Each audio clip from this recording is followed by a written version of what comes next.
ओ बिरसा, तुम दुश्मनों द्वारा गिरफ्तार किए गए। तुम्हारे हाथों में लोहे की जंजीरें थी। तुम्हें अपने स्वार्थ का कोई ख्याल नहीं। तुमने देश के लिए अपनी आहुति दी। तुम्हारा नाम अजर अमर हो गया। हम अनंत काल तक तुम्हारी याद न भूलेंगे। नमस्कार दोस्तों, स्वागत है आपका SKB एजुकेशन में। आज हम इस वीडियो में डिस्कस करेंगे भगवान बिरसा मुंडा के बारे में। चलिए शुरू करते हैं। दोस्तों, ये लोकगीत भगवान बिरसा मुंडा के याद में गाया जाने वाला प्रसिद्ध लोकगीत है।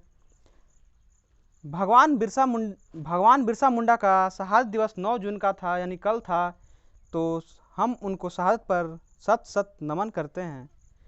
चलिए आप जानते हैं भगवान बिरसा मुंडा के बारे में कुछ महत्वपूर्ण बातें।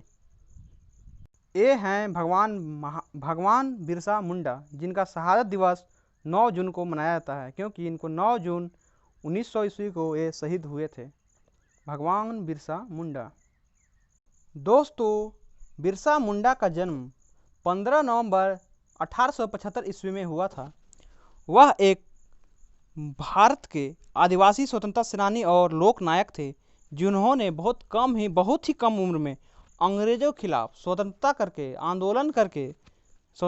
आंदोलन करके विद्रोह करके उनको हिला कर रख दिया था। उनके दांत खट्टे कर दिए थे। अंग्रेज भी सोचने लगे थे, कैसा आदमी है यार, इतना कम उम्र में इतना कुछ कर रहा है।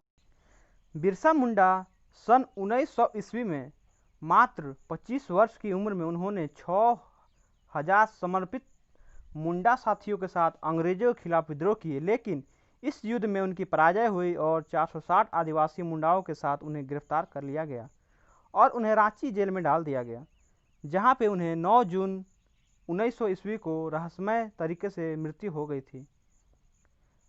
लोग कहते हैं कि उनको अंग्रेजों ने मार डाला, और अंग्रेज बोलते हैं कि उनकी मृत्यु हो गई है हैजा के कारण, हैजा बीमारी के कारण। दोस्तों, सच्चाई जो भी हो, लेकिन अब तो वह अतीत में चला गया है। दोस्तों, बिरसा मुंडा मात्र 25 वर्ष की उम्र में उन्होंने इतना कुछ कर दिया था कि उसे आज की जनता हमेशा याद रखती है। बिरसा मुंडा की वीरता और बलिदान की गाथा अनेक लोक कथाओं और लोक गीतों में अमर बन चुकी है। हालांकि बोला जाए तो बिरसा आंदोलन से मुंडा राज होने का स्वप्न तो पूरा नहीं हो सका, लेकिन उन्होंने जो विद्रोह छेड़ी थी उसकी आग अंदर ही अंदर सुलगती रही, और आगे आने वाले सभी जनजातीय लोगों ने यह विद्रोह को आगे बढ़ाया, और यही विद्रोह आगे जाकर पृथक झारखंड राज्य बनाने की प्रेरणा बन सकी। उन्हीं विद्रोह का जो आग था वो हमें कभी बुझा ही नहीं। मुंडा आंदोलन से एक और फायदा यह भी हुआ कि 1908 ईस्वी में छोटा नागपुर काश्तकारी अधिनियम पारित हुआ। छोटा नागपुर काश्तकारी नियम को लागू कर दिया गया। दोस्तों, जेपीएससी और जेएसएससी में बिरसा मुंडा से रिलेटेड प्रश्न हमेशा जरूर पूछे जाते हैं। इसलिए उनके बारे में जो भी महत्वपूर्ण बातें होंगी, जो भी एग्जाम के लिए महत्वपूर्ण होगा, वह सब जानते हैं। चलिए शुरू करते हैं। पहला बात, भगवान बिरसा का जन्म उल्लूहातू गांव में हुआ था, जो कि खूंटी में स्थित है। इनका जन्म 15 नवंबर 1875 ईस्वी को हुआ था। यह वही स्थान है जहां पे भगवान बिरसा मुंडा का जन्म हुआ था। इस जगह को विकसित कर दिया गया है दोस्तों, और इसको बहुत ही अच्छे तरह से बनाया गया है। चलिए अगला देखते हैं। और दूसरा है सैल रकब। सैल रकब वह पहाड़ी है जहाँ पे 9 जनवरी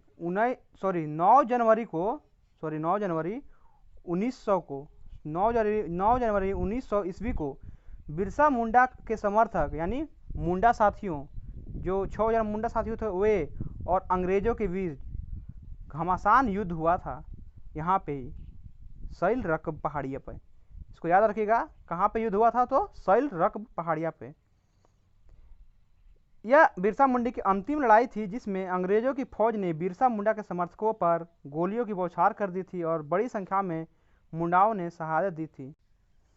एक और बड़ी बात, यह जो विशाल स्मारक देख रहे हैं आप, ये जो विशाल स्मारक है शैल रकब, इसको डॉक्टर रामदयाल मुंडा ने बनवाया था। डॉक्टर रामदयाल मुंडा ने। इसको भी बहुत ही अच्छे से याद रखिएगा। चलिए आगे बढ़ते हैं, अगला प्रश्न देखते हैं। अगला प्रश्न नहीं, अगला पॉइंट, रांची जेल।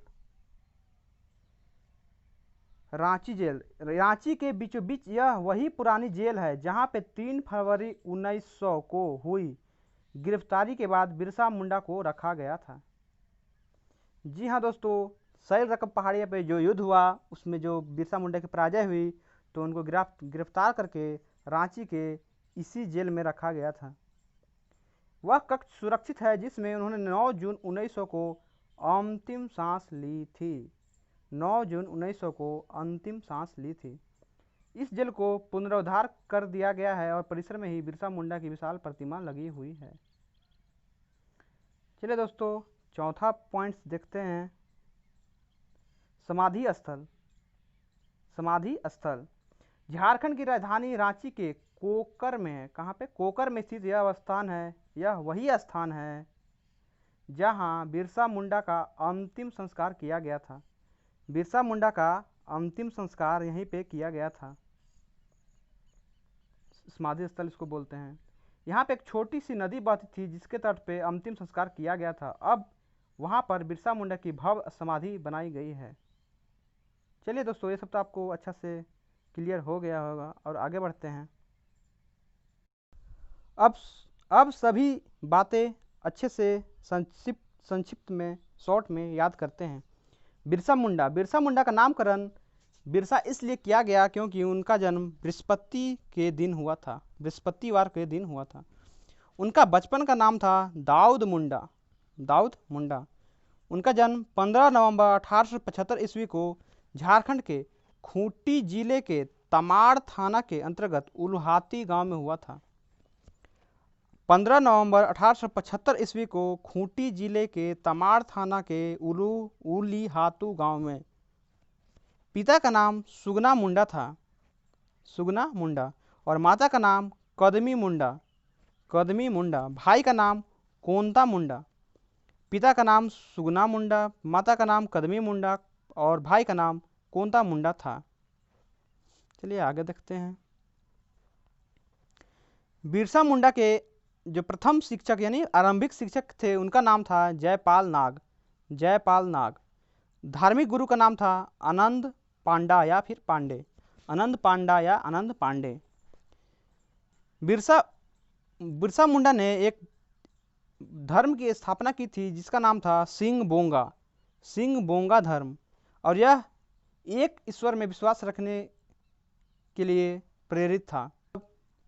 मतलब कि भगवान बिरसा मुंडा सिर्फ एक ही भगवान में विश्वास रखते थे, वह थे सिंह बोगा धर्म। बिरसा मुंडा का सेनापति गया मुंडा।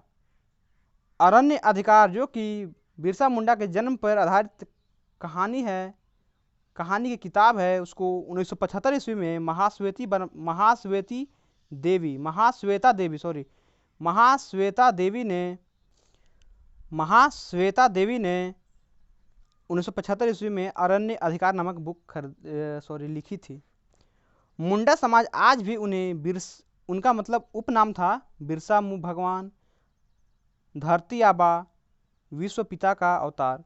ये सब क्वेश्चन बहुत से एग्जाम में पूछे जाते हैं, झारखंड के एग्जाम में पूछे जाते हैं कि हाँ बिरसा मुंडा का उपनाम क्या था, धरती आबा किसे कहते थे। ये सब नाम बहुत ही बार एग्जाम में पूछा गया है। धरती आबा मतलब होता है धरती के पिता। आगे देखते हैं।